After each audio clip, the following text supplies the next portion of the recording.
কাৰ্যসূচী ৩১তম প্ৰতিষ্ঠা দিৱসৰ আমাৰ নিকেতনৰ প্ৰথম আমাৰ প্ৰাৰ্থনাৰে আমাৰ আৰম্ভণি হ'ল। তাৰপিছত পতাকা উত্তোলন কৰিলে আমাৰ মাননীয় প্ৰাক্তন প্ৰধান আচাৰ্য লংকেশ্বৰ কলিতাদেৱে।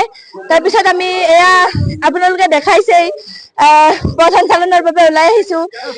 আগত প্ৰতিষ্ঠা দিৱসৰ পোষ্টাৰ লৈ গৈছে গোটেই আৰু ঘোষ বজাইছে এনেদৰে। আৰু ইয়াৰ পিছত মুকলি সভা, বঁটা বিতৰণী সভা আৰু সাংস্কৃতিক কাৰ্যসূচী আছে। এই আজি কাৰ্যসূচীখিনি। আজি আমাৰ ৩১তম প্ৰতিষ্ঠা দিৱস আৰু এই উপলক্ষে আমি এটা পথ সঞ্চালনৰ ব্যৱস্থা কৰিছোঁ। আমাৰ প্ৰথম কাৰ্যসূচী আছিলে পতাকা উত্তোলন, দ্বিতীয় কাৰ্যসূচী বৃক্ষৰোপণ আৰু তৃতীয় কাৰ্যসূচী আছিল আমাৰ বন্তি প্ৰজ্বলন।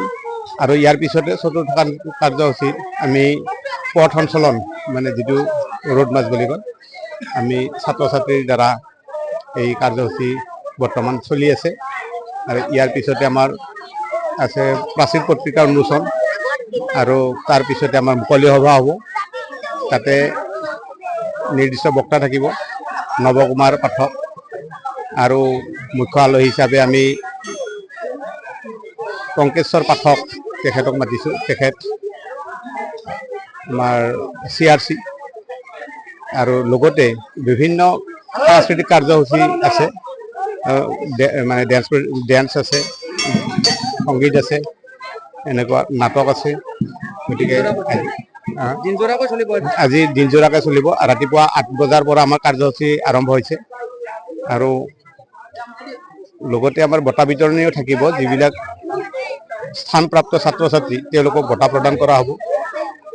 এই সাংস্কৃতিক কাৰ্যক্ৰমৰ মাজে মাজে সেইখিনি মানে কৰি চলাই নিয়া হ'ব।